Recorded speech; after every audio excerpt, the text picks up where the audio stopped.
A thing that I've thought about a lot this year is the concept. I haven't heard anybody else say this. I think this is 100% my original.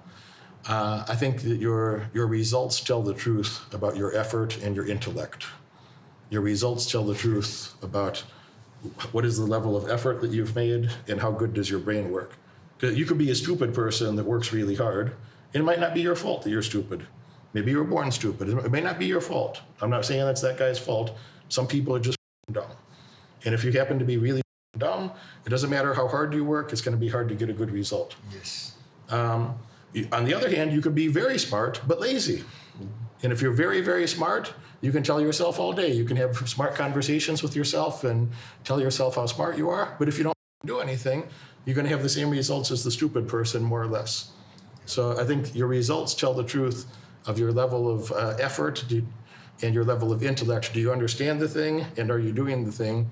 And if you understand things at a high level and you're engaging in the correct behaviors, you're going to have amazing results. Yes. You're going to have amazing results. And if one of those things isn't true, if your effort is not there or your brain does not work well, it's going to be tough, man. I guess you'd buy a lotto ticket or something, but I wouldn't call that an investment strategy. What do you guys think about this thought that the results tell the truth about the effort and the intellect? Yeah, so I think my favorite thing about competing for myself, I never had a lot of self-esteem, so I couldn't tell myself that I'm good at jiu-jitsu. But what I loved about competing was the result would just say it. So I didn't have to prove it to anyone. It's just a fact. Like, there's no arguing. Like, I don't have to sell it to anyone. Like, if I win a medal that I'm number one in the world, it's just a fact. So the result of that medal says that, so the results spoke for themselves, I don't think that we are any bullshit salesman type of people. So I think that when you get a result, it definitely speaks for you and you don't have to say anything. So I think that that's such a stronger way to see life. Look at your results, not what you talk, what you say, right? I agree. The same thing. And then in the competition, especially in jiu-jitsu, you're gonna see a bracket, right? When it's a tournament, you can see the whole bracket, bunch of names are there. And the high level guys, the guys that really put in the work, they've really been putting in the work for years. You're gonna see first match they pass, second match they pass, third match they pass, and then now you get stuff. Mm-hmm. Right? Now it's a little details, it's the guy that's a little bit better, the guy that has better strategy. Now he gets stuff. But it's always like this kind of the same guys, the same 8 guys over there. They might change one guy, but they go into the semifinals. Those 4 guys that they kind of know each other. Then there's a lot of more detail. Mm-hmm. But those first 100 that was there, like how you like to say peasant, right? A lot of peasants there that they don't pass the first fight because they're just not on the level. And the level of a competition we're talking about words, jiu-jitsu tournament, we're talking about UFC, MMA, that level, just to make to the UFC is 0, 0, 0, 0, 0, 0. And to get to the top 5, to be a top 1, to be a champion, 0, 0, 0, 0, 0, 0, 0, 0, 0, 0, 0.1. So in 30 years, there's only about 115, 120 UFC champions. In 31 years. Crazy, right? Is even more high level than jiu-jitsu because jiu-jitsu every year 10 world champions it's gonna happen, they're gonna become a world champion. But like the level is crazy to be on the top level any high level sports. It takes all that. It takes a good coach, it takes responsibility, it takes freaking hard work, and then it gets to a point they already know that Mike is good at leg locks. And what he gonna do? He just gonna keep leg locks? No, he gotta level it up. Now I gotta get better at this position. Now I gotta get better at that position. Now I'm making money right on that way. Now I gotta go to that way. It's a transition, so you gotta keep evolving, keep getting better, see what's next.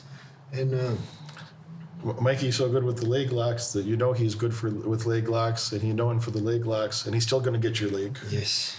So you know exactly what he's going to do, but he's going to do it anyway. He's so good at it. But then, if you messed up, he might take your back. He might take your arm. He might take your other fingers on the way. Yeah, and then break your knee later. But I also think what we were talking about before of putting 100% effort, right? All of us here, when we decide we want something, we go 100% in. You know, I feel like it's a waste of time if you're not going to put 100% effort in. Either 0, don't do anything, or put 100. You know, otherwise, what are you doing with your life if you're not 100% dedicated or committed to whatever is your passion, right? Or your goals. And if you did that, 100% agree. But if a person does, think through the math on this. If a person made 100% effort today, then that means tomorrow they should be able to do a little more. Yeah. So tomorrow's effort, you learn something new, you learned a new strategy, you learned a new technique, you did a few more reps. Tomorrow you got to be a little bit better than you were yesterday. Yep. And if you made 100% effort on that second day, then there has to be a compound effect again. On the third day, you got to be a little bit better than you were on the second day. And so on. On the fourth day, you're a little bit better. On the fifth day, you're a little bit better. Those incremental gains, the compound effect of those little incremental gains are tremendous over time. And that's the difference between somebody who has, elite results, or is just kind of showing up and getting their ass kicked in the first or second round and going home. It's like lifting weights, right? Like first you can lift a certain weight's very heavy, but you have to push yourself to do it. Then all of a sudden you get used to that weight, and now that weight's really light. Now you could go up again, right? And then you could go up again. So the compound effect is basically like lifting weights, right? Yeah, it's all the same thing. It's all the same thing. Then you find different areas to in life to do those things. I wanted to have those type of results in my financial life, and I also wanted to be strong. I wanted to have good strength and feel proud of myself, like good strong man. And then I want to have good technique and good skills, fight skills to go with that, grappling and striking, and everywhere in between, be a good, well-rounded fighter. So, I don't get paid to be a bodybuilder, and I don't get paid to be a fighter, but I train more than some of the professional fighters train. And the results show that anytime somebody is here, Gilbert comes 3 times, 4 times a year, about every 3 months. And I'd be embarrassed if there was not progress. 3 months later, he got to see, he'd been working, he'd been keeping that momentum. And 3 months after that, he'd been keeping that momentum again. That's what he does. So it'd be embarrassing to me if somebody comes and says, hey Derek, what have you been working on? Oh, nothing much. Just been chilling a lot. Been a lot of chill, not doing much. Is a ridiculous. People laugh because it's a ridiculous thought. So you gotta wake up, get shit done all day, get those little compound effects in there, and change your whole life over time. You watch this video all the way through, and that tells me you're dedicated to learning more and earning far above average outcomes in your life. Congratulations for that. But now it's time to take action. If you could have earned those results by yourself, you would have done it already. My head coach has opened up a few spots on his high-demand calendar for an in-person, one-on-one strategy session to help you. On this call, we'll give you the pragmatic advice that you can implement tonight to get laser-focused on the right metrics and leave mediocrity far behind in your past. Click that link right now in the description below and apply for your call immediately. Do it now.